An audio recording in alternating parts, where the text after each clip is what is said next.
Assalamualaikum warahmatullahi wabarakatuh. Hari ini kita akan masuk ke bab 1 di manajemen pemasaran 1. Kita akan ke pendahuluan. Jadi di sini kita akan mempelajari apa sih manajemen pemasaran itu, terus siapa sih yang menggunakannya. Nanti akan saya jelaskan di slide berikutnya. Nah, jadi kita ke pengertian pemasaran dulu. Pemasaran itu apa sih? Jadi kalau dalam bahasa Inggris, dari pengertian dari AMA atau American Marketing Association, itu marketing management is the process of planning and executing the concepting, pricing, promotion, and distribution of ideas, goods, services to create exchanges that satisfy individual and organizational goals. Jadi intinya adalah proses perencanaan. Jadi di awal tuh kalian tahu di manajemen dulu kalian diajari tahap-tahap manajemen. Jadi yang pertama atau waktu singkatan planning, organizing, actuating, dan controlling. Kayak itu fungsi manajemen. Jadi ada 4. Jadi manajemen pemasaran juga seperti itu, dimulai dari perencanaan dulu atau planning dan executing. Jadi mengeksekusi suatu konsep, harga, promosi, dan distribusi. Baik itu ide seorang, barang, jasa, untuk menciptakan ini kepuasan. Jadi kita nanti akhirnya adalah bagaimana kita sebagai orang marketing bisa menciptakan kepuasan pada konsumen kita, seperti itu. Ya, next pemasaran lanjutan. Jadi ada juga Kotler ini khususnya banyak digunakan oleh para dosen untuk ngajar manajemen pemasaran. Jadi kalau kalian nanti mau menambah referensi, bacalah buku Philip Kotler, itu banyak digunakan. Jadi pemasaran adalah sekumpulan aktivitas manusia yang ditujukan untuk memfasilitasi dan melaksanakan pertukaran atau exchange. Jadi misal kita sebagai konsumen, kita menukar uang kita dengan barang atau jasa yang mau kita beli. Nah, kan ada pertukaran. Itulah manajemen pemasaran. Hermawan Kartajaya ini juga ahli marketing di Indonesia. Dia mengatakan pemasaran adalah sebuah disiplin bisnis strategis yang mengarahkan proses penciptaan, penawaran, perubahan value dari satu inisiator kepada stakeholder-nya. Jadi ada perubahan nilai. Jadi kita sebagai penjual kan barang ya udah kita beli aja. Nah, akan bernilai ketika nanti barang tersebut sudah ada di tangan konsumen. Contohnya, kalau seorang produsen menjual buku, ya udah buku cuma tinggal jual aja. Nah, bernilai bagi pembelinya karena buku itu nantinya digunakan sebagai bahan pembelajaran, kan itu sudah bernilai. Contohnya seperti itu. Nah, apa sih yang dipasarkan? Kalau kalian pasti tahunya ya barang yang kelihatan dipasarkan tuh barang. Jadi kayak makanan itu kan tentunya barang, makanan, minuman, baju, barang barang fashion, baju, tas, sepatu, dan sebagainya, pakaian, celana, alat tulis, kayak gitu tuh bentuknya barang. Itu jelas kalian tiap hari apa menjadi konsumen dari barang yang dipasarkan. Barang. Nah, jasa misalnya sekarang jasa banyak dijual itu misalnya hotel, terus sewa mobil rental, nah itu jasa. Potong rambut itu jasa. Kemudian atraktif atau event. Nah, kalau yang sekarang contohnya kalau olahraga lah, kalian lihat olimpiade, lihat sepak bola dari Serie A, Liga Inggris, Liga Spanyol, itu kan mereka menjual atribut. Jadi nggak barang yang dijual, bukan jasanya juga enggak, tapi atribut. Nah, kemudian pengalaman. Kalian pernah main ke ini, misal Ancol, Dufan, gitu. Itu yang dijual pengalamannya. Kalian masuk ke salah satu wahana, kemudian keluar, itu yang kalian dapatkan adalah pengalaman di sana. Jadi kalian membeli pengalaman. Kemudian yang terakhir orang. Kalau sekarang ini influencer, sekarang banyak influencer itu yang dijual orangnya, bukan menjual orang sebagai barang. Misal kayak perdagangan manusia gitu enggak, tapi uh, pemikiran orang. Jadi mereka tuh biasanya di humas, jadi investor kan mereka jadi humas.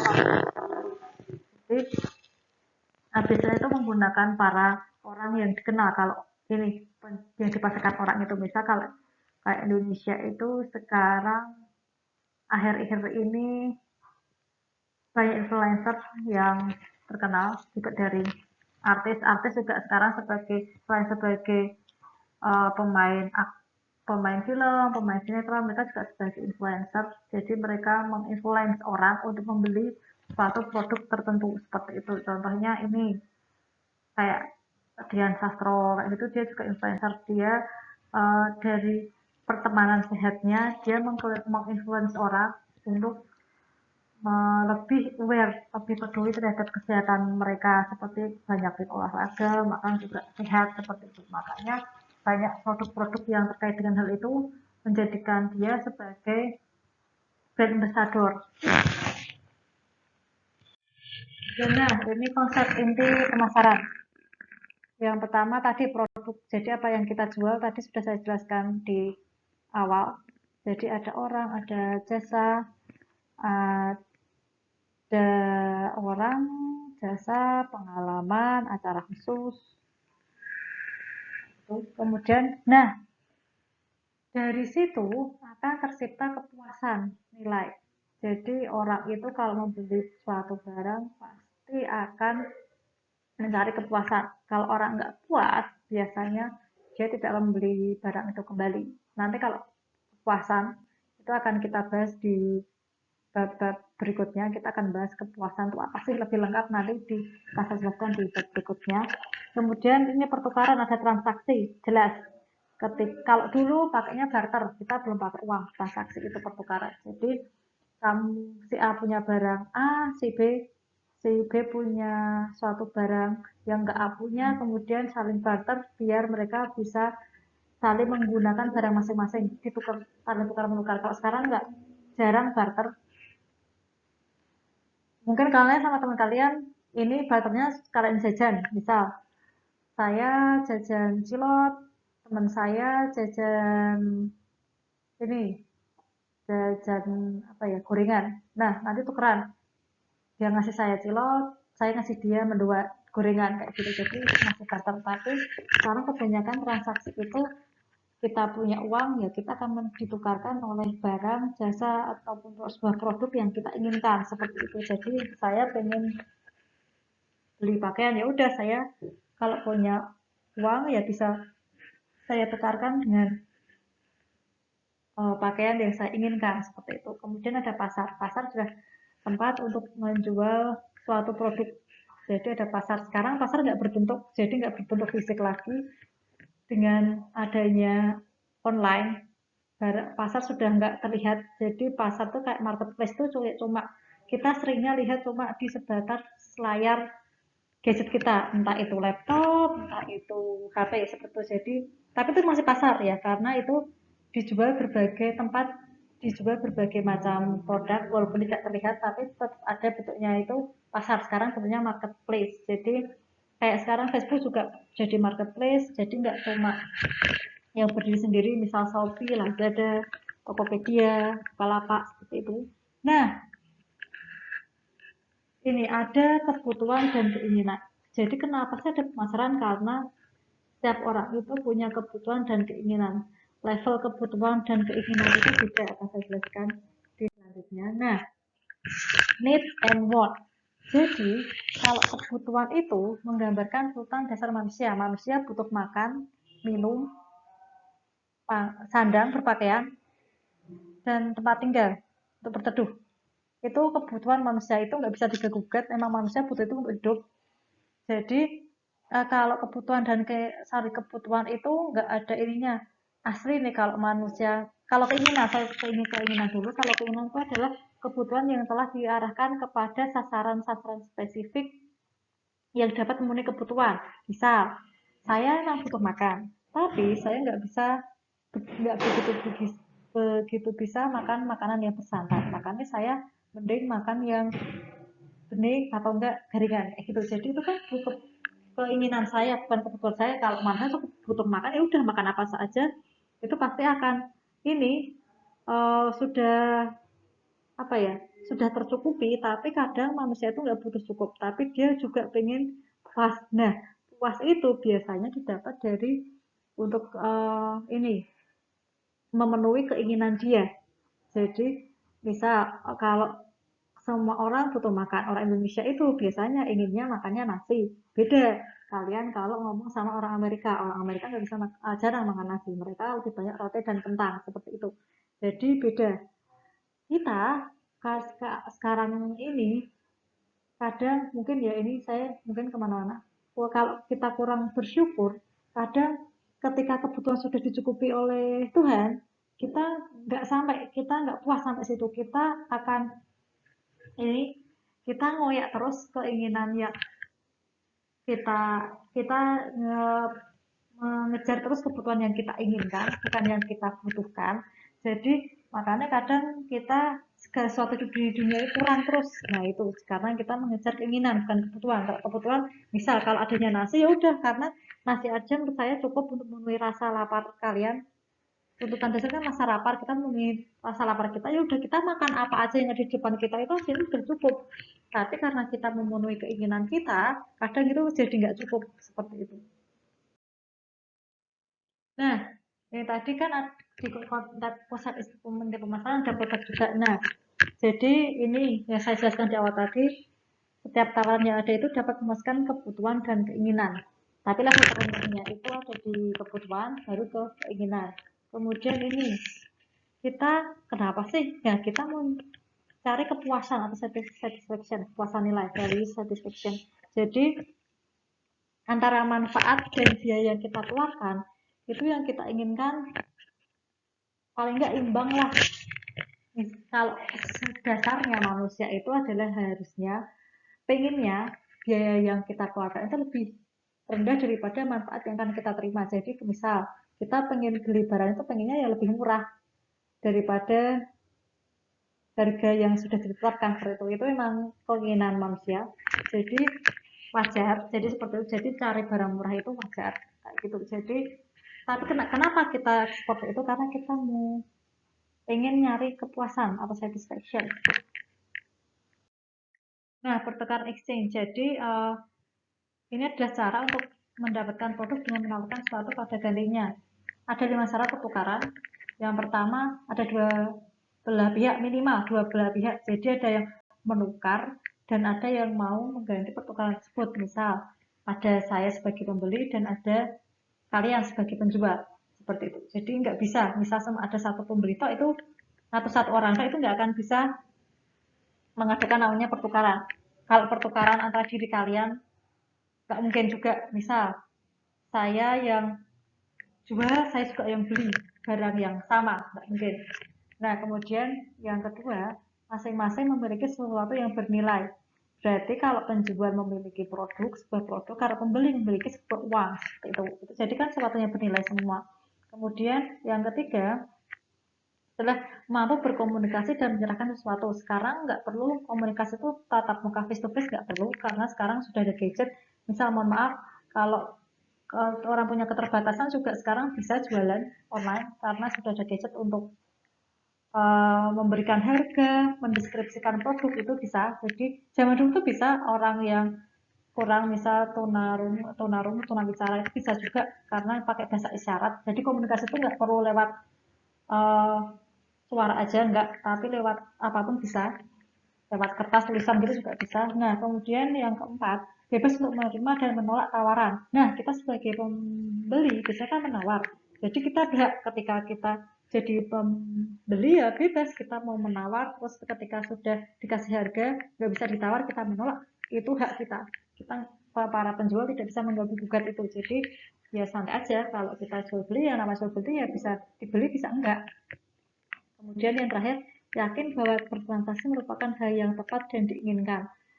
Nah, transaksi yang tepat. Jadi kita kalau membeli barang kan biasanya juga yang memang kita butuhkan.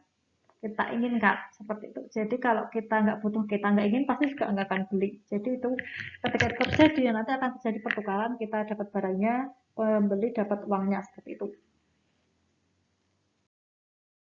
Nah, yang terakhir pasar atau market. Jadi sekarang ada dua tempat pasar, fisik dan ruang digital atau digital, itu yang sekarang banyak sekali e-commerce.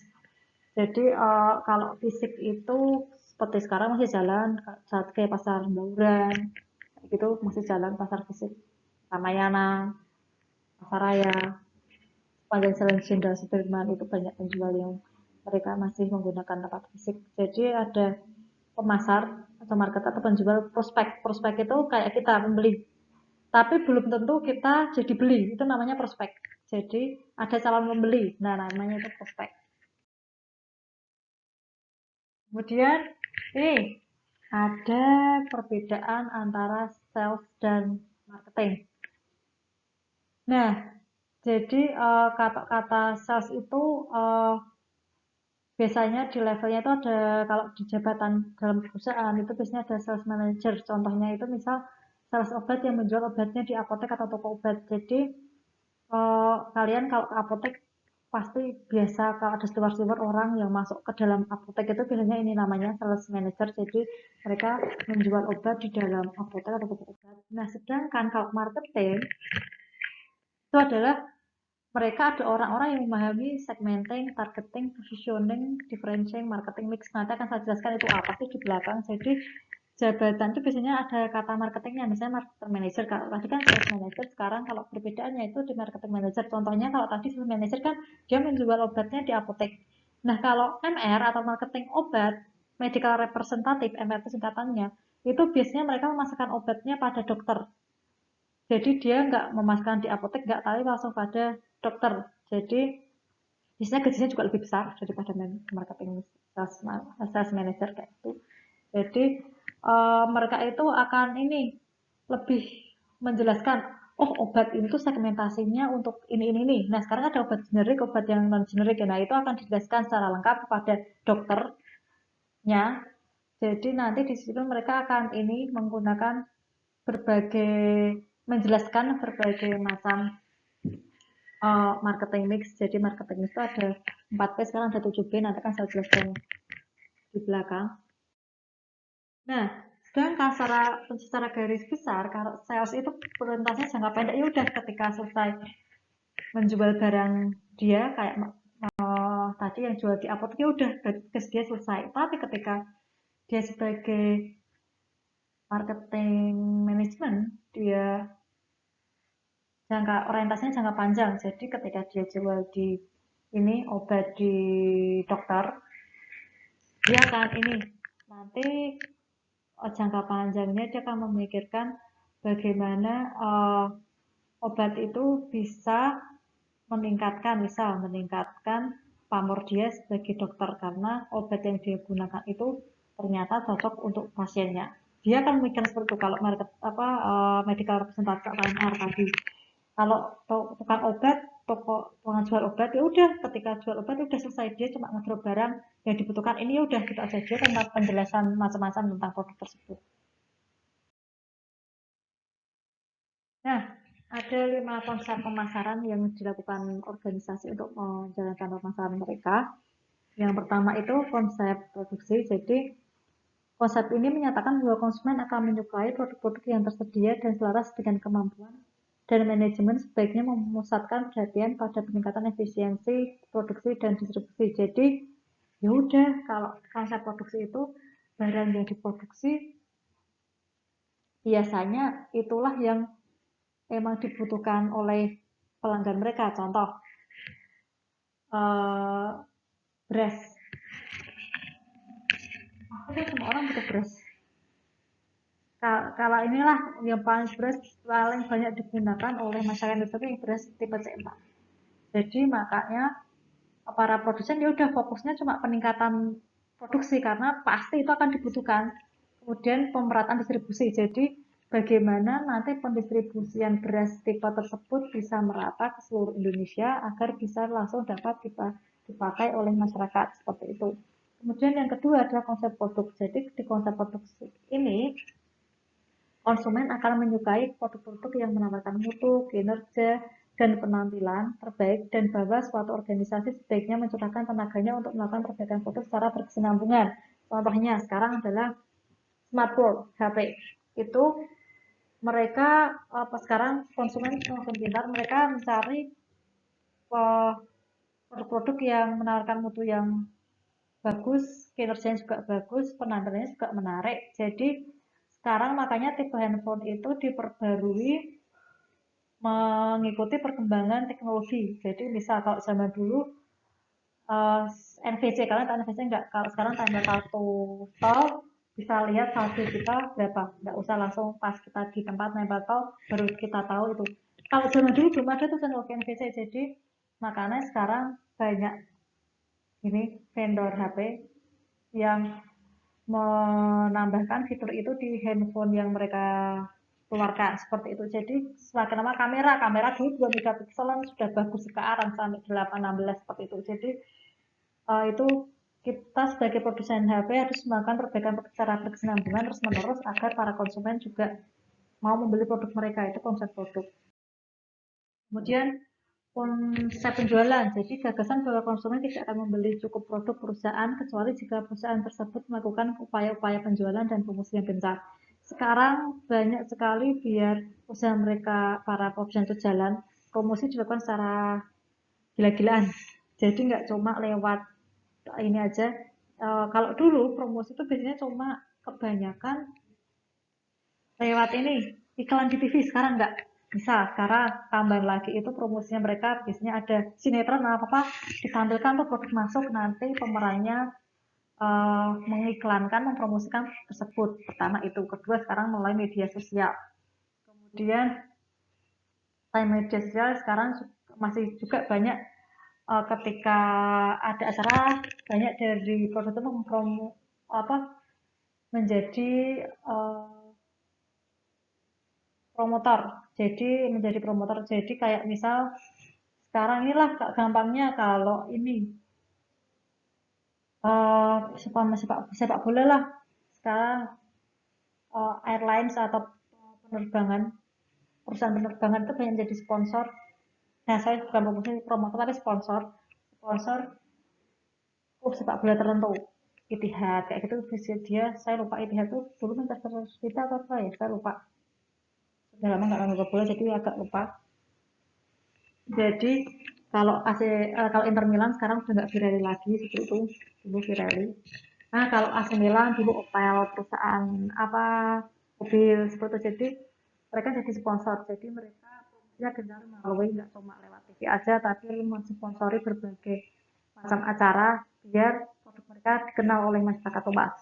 Kemudian yang keempat, konsep pemasaran. Pasapa ini menyatakan bahwa pencapaian tujuan-tujuan organisasi sosial itu tergantung pada penetapan kebutuhan dan keinginan dari pasaran biar mereka lebih efektif dengan pesaing. Jadi kita jualan nggak sendiri, ada pesaing kita, maka kita harus kita harus menyampaikan produk kita dengan baik agar dapat dibeli oleh masyarakat sasaran kita. Nah, posisi marketing dalam organisasi. Jadi di setiap organisasi biasanya ada manajer marketing. Misalnya kalau di perusahaan ya, bukan kalau di level sini perguruan tinggi itu marketing itu biasanya kita yang ditugaskan untuk mencari mahasiswa baru seperti itu. Jadi tetap ada. Jadi merupakan tunjuk untuk perusahaan. Kenapa sih? Karena dalam posisi marketing itu kita menjadi ombak dalam mencari profit. Kita turun ke masyarakat, kita diwajibkan untuk mencari sesuatu nilai yang dapat meningkatkan profit kita. Kalau kita di perguruan tinggi ya kita turun ke masyarakat nyari calon mahasiswa baru. Kenapa? Karena kita nggak dapat mahasiswa, kita nggak dapat uang, berarti kita nggak dapat untung, kita nggak bisa bayar dosen, kita nggak bisa menjadikan organisasi kayak gitu. Kemudian kalau di selain perguruan tinggi, misal perusahaan sepatu, ya udah mereka marketingnya gimana caranya menjual sepatu mereka agar bisa ini menjalankan perusahaan biar dapat keuntungan. Nah, Tren pemasaran 2021 sekarang trennya adalah digital marketing, bukan tradisional marketing lagi, enggak. Jadi sekarang ke digital marketing. Jadi kenapa sekarang ada e-commerce? Jadi e-commerce itu adalah uh, pasar digital. Jadi sekarang saya sendiri sebagai ibu-ibu, saya sekarang kecuali ini ya kebutuhan sayuran tiap hari ya. Saya kebutuhan lain sekarang belinya lebih enak online, apalagi tidak ada uh, gratis ongkir kayak gitu. Jadi berapa berat yang sudah di level bawah ya diperlukan, saya mendingan sekarang belinya online karena kita bisa milih barang dengan enak, nggak usah dari satu toko ke toko lain jalan nyari harga yang murah, enggak. Nanti karena kita lewat smartphone, lewat HP bisa tahu oh harga yang paling murah di mana sih, bisa kita tahu. Nah kemudian ini ada artificial intelligence marketing atau kecerdasan buatan di bidang pemasaran. Jadi sekarang itu ini banyak di AI itu banyak digunakan di juga marketing online. Kemudian sekarang trennya juga voice search. Jadi handphone tinggal kita bilang buka ini misalnya buka Shopee, langsung nanti aplikasi akan buka Shopee gitu. Jadi sekarang nggak ketik-ketik lagi, sekarang modenya sudah ke voice search. Kita kalau googling nggak ketik apa, kita mau nyari apa nggak, langsung tinggal voice aja nanti bisa ini. Kemudian video marketing. Jadi sekarang banyak memasarkan melalui video. Jadi bikin video-video interaktif yang diposting di sosial media. Ya, yang ini kelima yang kita gabungkan dengan tren social network. Jadi dari video-video yang dibuat tadi di-share di sosial media. Jadi sekarang ada status tuh di Instagram seperti itu. Jadi nggak cuma posting sebagai konten di feed, tapi juga kita ada uh, konten di status tas itu. Jadi lebih itu biasanya bayarnya lebih murah kalau kita bayar selebriti untuk konten di status sama konten di feed itu beda harga kayak gitu. Jadi pertimbangkan kalian nanti kalau misal mau memasarkan lewat media sosial kayak gitu. Kalau saya pribadi kalau beli barang melalui media sosial belum begitu percaya dibandingkan ketika saya membeli melalui e-commerce yang seperti yang kayak Shopee. Tapi yang saya biasanya official, toko yang official. Kalau yang unofficial saya lihat dulu bintangnya itu gimana. Kalau enggak karena kita bisa disebut. Tapi nanti kita akan bahas tentang digital marketing, tentang e-commerce di bab-bab berikutnya karena itu menarik untuk dibicarakan. Nanti itu juga sangat-sangat saya sekali karena saya penelitiannya juga banyak tentang uh, media sosial, pemasaran media sosial. Saya banyak penelitian di sana, nanti akan saya share hasilnya gimana ke kalian. Nah, yang ini pemasaran baru bisa kalian baca sendiri karena ini sudah sampai 30 menit. Nah, ini era digital marketing sekarang kita banyak, kalau dulu jadi cuma ini ya, ini gambar lama, jadi kita masih ada, uh, kita masih pakai Google yang itu sekarang jarang sekali dipakai karena kalau pakainya Google karena Android juga basisnya dari Google seperti itu. Kemudian ini sekarang muncul juga banyak semua perdagangan di pasar online. Sekarang muncul Gojek, perusahaan rintisan baru, unicorn. Jadi kayak Gojek, kayak dan pembayaran juga semua bisa online kayak GoPay, OVO seperti itu. Kita akan bahas digital marketing dan konten di dalamnya, sentilan di dalamnya nanti mungkin di babak akhir akan saya bahas. Nah ini konsep pemasaran marketing mix. Jadi marketing mix itu ada empat, intinya ada empat dulunya, ada produk, price, promotion, place. Jadi ada produk yang akan dijual, ada harga, ada promosi, dan ada tempat menjual. Jadi konsep baru marketing mix itu ada empat dasarnya. Tapi sekarang ditambahi people, process, dan cycle evidence. Jadi ini baru marketing itu ada 7P. Sekarang tambah 2 kalau nggak salah, nanti akan saya jelaskan juga di berikutnya. Jadi tambah orang yang menjual, tambah proses penjualannya, kemudian cycle evidence atau bukti fisik. Jadi konsep pemasaran itu seperti ini. Nah, jadi konsep pemasaran sosial ke masyarakat itu akan meyakinkan bahwa ini tugas perusahaan itu adalah ini untuk menetapkan kebutuhan, keinginan, dan minat dari pasar sasaran. Ini karena kita tujuannya ini memelihara atau meningkatkan kesejahteraan konsumen dan masyarakat kita. Tujuan akhirnya bukan cuma kita memenuhi keinginan konsumen enggak, tapi kita juga akan fungsi kita sebagai pemasar adalah memelihara dan meningkatkan kesejahteraan konsumen. Kita nggak akan membuat konsumen kita itu menderita sehingga tidak lagi membeli barang kita. Nggak. Jadi bagaimana kita menjual barang yang memenuhi kriteria dari calon pembeli kita sehingga nanti ketika pembeli itu membeli barang kita, mereka akan puas dan akan membeli lagi. Ketika kalian puas, kalian akan membeli lagi barang yang dijual oleh produsen tersebut atau repurchase. Jadi itulah ini konsep pemasaran. Ya, sekian pertemuan pada pertemuan pertama. Saya anggap ini pertemuan pertama, bahasa pertama pendahuluan. Sampai bertemu minggu depan. Terima kasih. Wassalamualaikum warahmatullahi wabarakatuh.